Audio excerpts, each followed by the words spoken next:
Сотни участников и сложнейшие дисциплины. В Ингушетии завершилось первенство СКФО по спортивной гимнастике.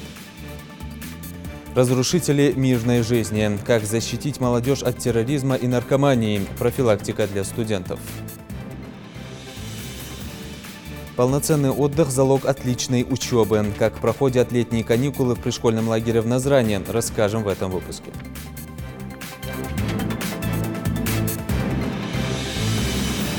На канале Ингушетия новости 24. Здравствуйте.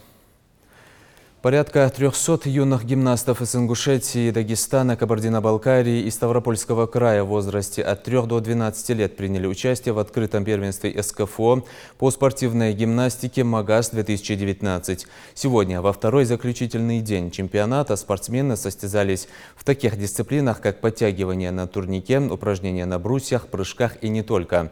Об участниках и победителях первенства репортаж Микаила Тангиева. Молодец, Мага, давай. Упражнения на брусьях, опорный прыжок и вольная программа. Десятки юных спортсменов из 4 республик Северного Кавказа соревнуются за звание самого лучшего в своей весовой категории. Хасбулат Исаев вместе с командой приехал из Махачкалы. Мальчику всего 9 лет. Он уже многому научился всего за несколько месяцев. Несмотря на то, что это первые серьезные соревнования в его жизни, сегодня он намерен выложиться на все 100%. Ты сейчас сделал подтягивание на перекладине. Скажи, пожалуйста, как их делать правильно, ты уже знаешь? Не шататься с ровными ногами и рывки не делать. Сколько ты сделал подтягиваний? 10. Скажи, для тебя это много или мало? Нормально. Нормально. А ты мог бы больше сделать? А что тебе помешало сделать больше? Мне сказали все. Сказали, хватит, да? Так бы ты сколько сделал? Не знаю. 15, наверное. Казалось бы, что спортивная гимнастика для региона вид спорта новый, но всего за несколько месяцев более 300 детей изъявили желание обучиться гимнастическим навыкам. Родители не мечтают, что их дети будут блистать на олимпиадах. Для них главное – это прочный фундамент здоровья. Родителям очень советую, чтобы они отдали своих детей, чтобы они ради детей, ради их здоровья, чтобы они не сидели на телефонах, на компьютерах, перед телевизором. Это очень важно. Приходят дети, занимаются, играются. Это очень здорово. Да. Прекрасные природные данные не всегда залог успеха. Здесь важна дисциплинированность, трудолюбие и сила воли. Сайфулла Тангиев уже полгода оттачивает свои навыки и умения в местной секции по гимнастике. Параллельно он занимается боксом, и ему легко удается совмещать эти два вида спорта. К предстоящему турниру юный спортсмен отнесся со всей ответственностью. Я во дворе у меня подтягивался, делал много отжиманий, поднимал штанги, выседал. Что это за элемент был гимнастики? Что тебе нужно было сделать? Это называется вещь, это лимон. На нее надо прыгать за 30 секунд 20 раз. Если ты успеешь 20 раз за 30 секунд, тебе дадут 10 баллов. Превозмогать усталость и боль ребята учатся с первых минут на тренировках. Порой приходится выполнять один и тот же элемент несколько раз до эталонного. Один из судей на первенстве – многократный призер Олимпийских игр, чемпион мира и Европы Денис Облядин. Он, как никто другой, понимает, насколько тяжело дается победа на соревнованиях и что для этого нужно делать. Уровень у ребят хороший, подготовка хорошая, для их возраста пока так и должно быть. То есть не стоит ждать от них в 10-9 лет каких-то сверхъестественных вещей. Поскольку гимнастика, она у мужчин развивается немножко дольше, и показатели идут позже. То есть понять, будет ли он гимнастом или нет, это не так сразу, что пришел, увидел и сказал. Нужно выждать время, нужно подождать, когда пойдут первые комбинации, первые элементы какие-то сложные, как он будет тренироваться, как он будет держать нагрузку. Гимнаст может знать все упражнения на зубок, отлично их выполнять в родном зале, но на выезде не суметь противостоять соперникам и даже собственным нервам. Но, как уверяют опытные тренеры, сегодня их подопечные готовы показать весь свой максимум на этом турнире. Я думаю, все шансы у нас есть. Мы каждый день тренировались, работали, выкладывались с этими ребятами. Я думаю, сегодня ребята покажут хороший результат. Мы долго готовились к этим соревнованиям, за организацию. Сегодня ребята будут защищать свои разряды. Приехали наши друзья с соседних регионов. Тоже очень хорошие ребята у них, перспективные. Я думаю, будет нелегкая борьба. Иншаллах, надеюсь, мы справимся. Готовились усердно, трудились все ребята, приехали за медалями, за наградами, поэтому будем надеяться. Спортивная гимнастика в Ингушетии начала зарождаться совсем недавно. И маленькие спортсмены только начинают свой путь в этом виде спорта. Организаторы соревнования в лице Федерации спортивной гимнастики Ингушетии уверены, что проведение таких турниров в республике привлечет все больше молодежи к занятию этим видом спорта, которые в будущем, возможно, станут перспективными гимнастами и прославят регион на всю страну. В первую очередь это, конечно же, популяризация спортивной гимнастики в республике, да и на Северном Кавказе в целом. Так как всем известно, что Северный Кавказ у нас славится больше единоборствами, мы решили, что нужно развивать спортивную гимнастику, так как спортивная гимнастика является основой любого вида спорта. Я думаю, что у нас хорошие результаты, и мы добились за эти 2 года существования нашей школы и нашей федерации вообще спортивной гимнастики, добились хороших результатов, и более 500 детей сегодня занимаются в наших школах. Торжественное открытие соревнований состоялось чуть позже. В церемонии приняли участие приглашенные почетные гости. Для них спортсмены, показавшие лучшие результаты, продемонстрировали свои умения и навыки. По итогам всех выполненных упражнений ребятам вручили заслуженные награды. Впрочем, главным трофеем для участников турнира стало присвоение юношеских и взрослых разрядов по спортивной гимнастике. Михаил Тангиев, Магомед Белакиев, Новости 24. Сближение общества и армии, повышение авторитета вооруженных сил России, воспитание молодежи в духе патриотизма, демонстрируя мощь российских вооруженных сил. Сегодня 3-й заключительный день военно-технического форума «Армия-2019». На территории войсковой части в Троицком будущих защитников Отечества ознакомили с военной техникой и показали на практике все тонкости службы в армии. О закрытии форума репортаж Адама Гулоева. Лучшие экземпляры боевой техники артиллерийского вооружения, ураган, тюльпан, МСТАС и многое другое. Все это развернулось на территории войсковой части в Троицком. Будущих защитников Отечества, призывников с республики знакомят с военной техникой, перечисляя технические характеристики боевых машин. Он также способен по старинке выполнять по визуальному наблюдению. То есть необходимо будет экипажу выдвинуться вперед из укрытия, выехать уже, скажем так, на прямую наводку. Вот. И опять же с помощью компьютера, то есть там уже другая картинка получается. Вот. И также играя джойстиком, уже непосредственно просто наблюдая уже танк сам, поражать его. Такой урок военного дела для будущих защитников Родины, пожалуй, самый наглядный и запоминающийся. Видеть новую технику, до этого им доводилось только по телевизору. Ощутить мощь и прикоснуться к детищу инженерной науки собрались все желающие. Магомед Аджигов приехал на форум с предвкушением. Мощь и силы российской армии мотивируют к военной службе как ничто другое. Я в дальнейшем хотел бы заниматься этим. Хотел бы покататься, стать командиром или же военным в дальнейшем. Я думаю об этом. Техника сама по себе очень интересная. Такая мощь, такая сила. Пожалуй, самый интересный экземпляр здесь 50-тонная махина Малка. В части ее величественно называют царь-пушкой. Управляют таким гигантом 3 человека, и 1 стоит на наведении. Дальность выстрела данного орудия 45 километров. От сильного грохота говорят, что после выстрела может в радиусе несколько километров повылетать окна.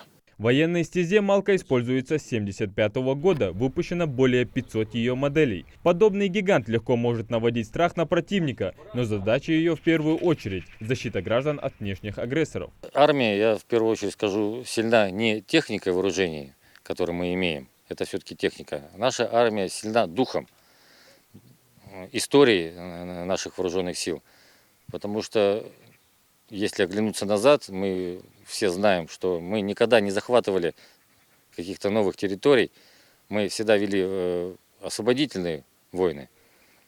Мы добрая страна, мы добрая армия.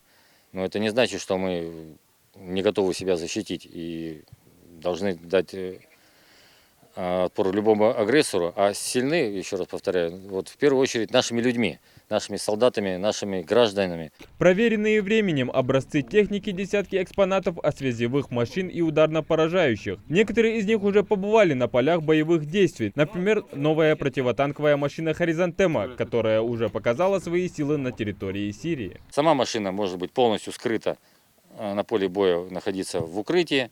ей достаточно поднять только радиолокационную антенну, по которой будет проводиться наведение реактивного снаряда. И экипаж, находясь полностью в укрытии, на мониторе компьютера видит цель, руководит полетом этого снаряда и, соответственно, поражает бронированные цели противника.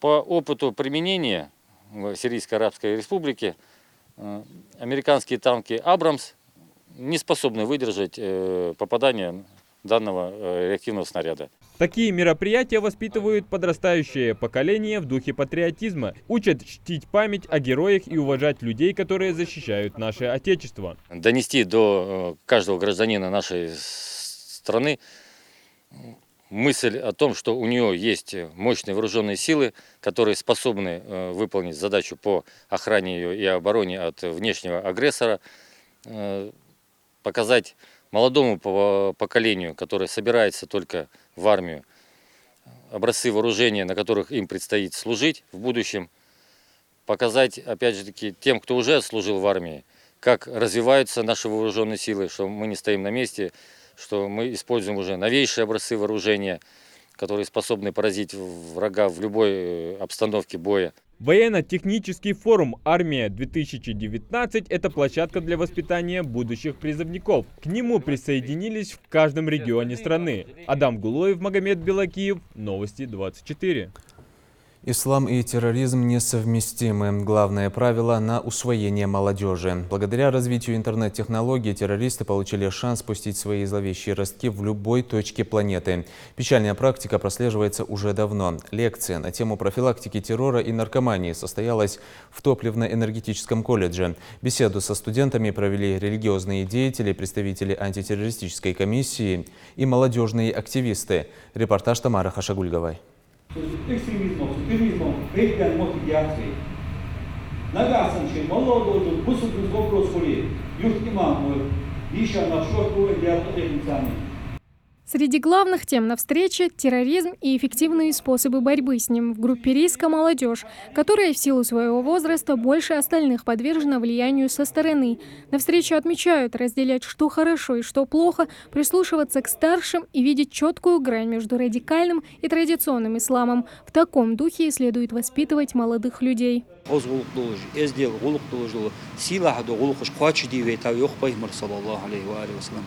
تبايمر تحوي عدخ ديش خالص تبايمر وين فيزش خالص تبايمر سنت تساوي خالص ويدي غسا إز دي خليل ديش خالص غول خليل ديش خالص باقة شات ليرهم زعما شارك أخيتر إز توام بواتش دول ويدي غسا توام بواتش بحماج ويدي غا حتى حق دولار إز بيقول يا خاطر بدر ياتش أمنتش كي تخكس كس خل أوز خيو إيش كلش كعواز بيقول ده دخشنا خصنا بيدي إت.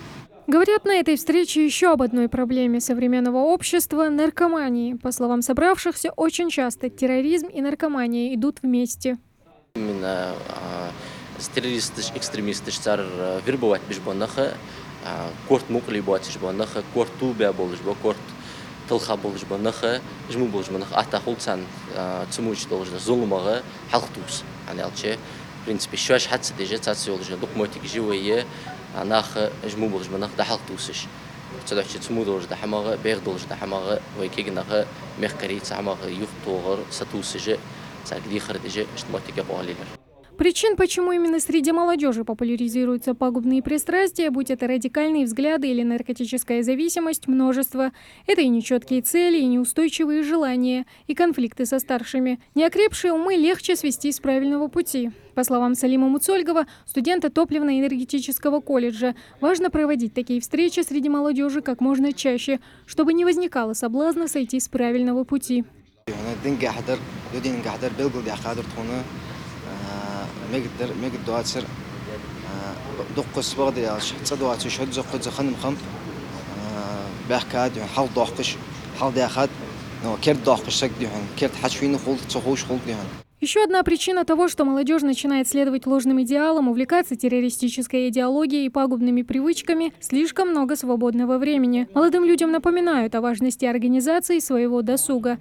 В этом направлении работают молодежные советы, организовывая отдых и досуг молодых людей.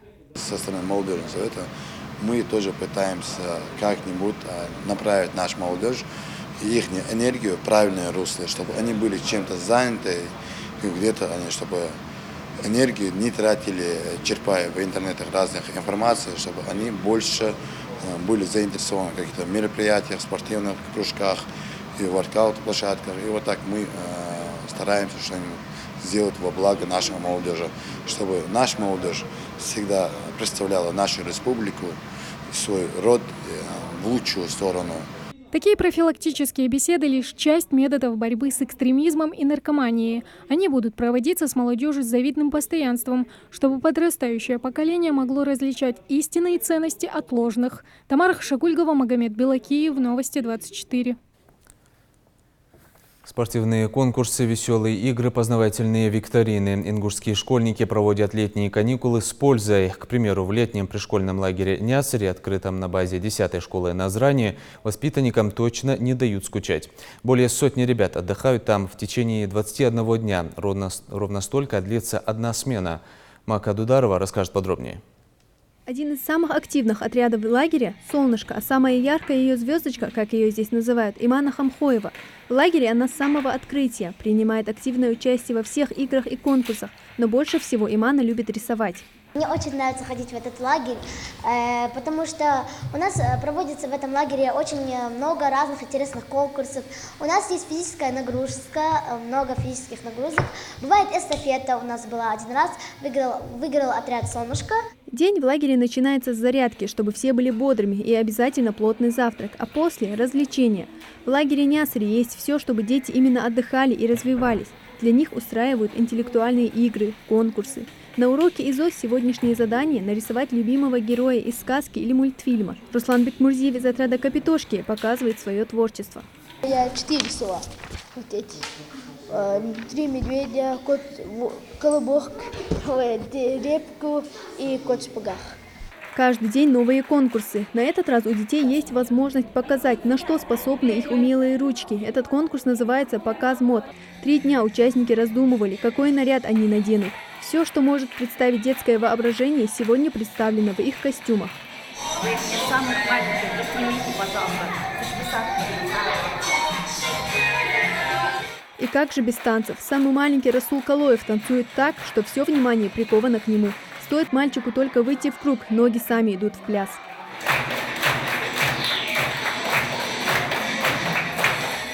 В жаркую погоду дети тянутся на улицу. Футбол, волейбол, догонялки и перегонки выбирают отдыхающие. Ислам Агушков бегает быстрее всех. По его заслуге команда всегда одерживает победу в таких состязаниях. Отдыхать в лагерь Нясари Ислам приезжает уже 2-й год подряд. Нам здесь очень интересно. Здесь мы проводим разные игры, эстафеты, играем в футбол, разные игры, шашки, шахматы. И, как обычно, завтрак, утром зарядка у нас, потом мы идем на зарядку, все весело. У нас бывает лезгинка, мы все танцуем. Лагерь – это очень весело проводить время. Смена в пришкольном лагере работает 21 день. В течение этого времени тут отдыхают 140 ребят. Пропускают редко и только по уважительной причине. Никто не хочет оставаться дома. В лагерь приходят не только учащиеся 10-й школы, но и дети из других учебных заведений.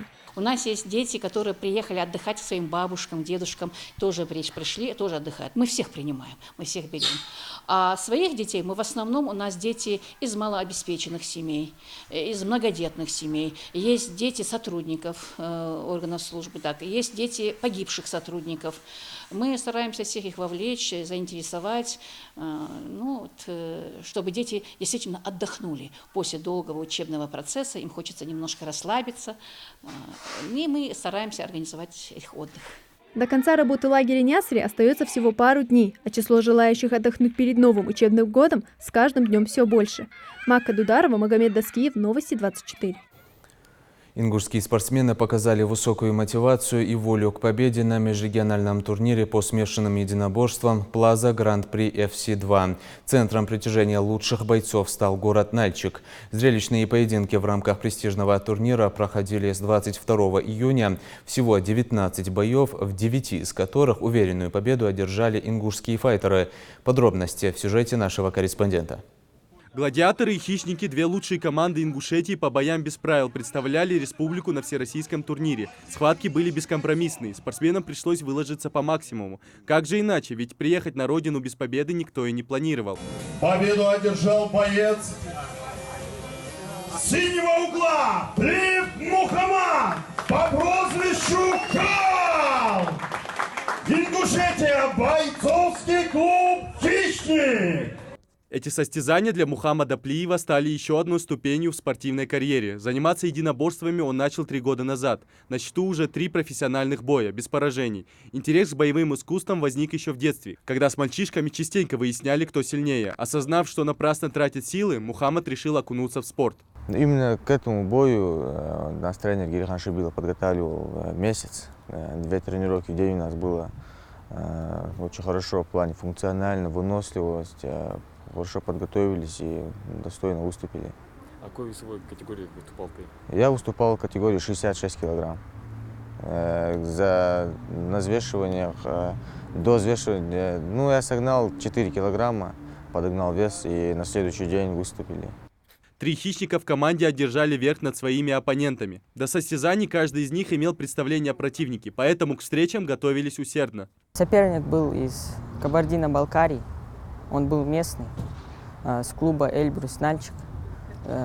Он хорошо дрался, но вот мы нашли то, что у него борьба не так уж и хорошо потянутая, и начали с ним бороться. Но так соперник был очень сильный, хороший соперник. А твой соперник знал о тебе? Он знал, да, тоже готовился, но все-таки, кажется, я больше в труда вложил и поэтому смог одержать победу. А какие его минусы ты подчеркнул бы? Он отдавал ноги, я делал проход, он поджимал его к сетке, все время выбрасывая руку вперед, и потом делал проход и дальше работал в партере. Бои с минимальными ограничениями, так можно назвать ММА. В арсенале бойца ударная техника руками, ногами, захваты и броски, болевые удушающие приемы. В современном мире единоборств бойцы ММА успешно выступают на соревнованиях по кикбоксингу, боевому самбо и рукопашному бою.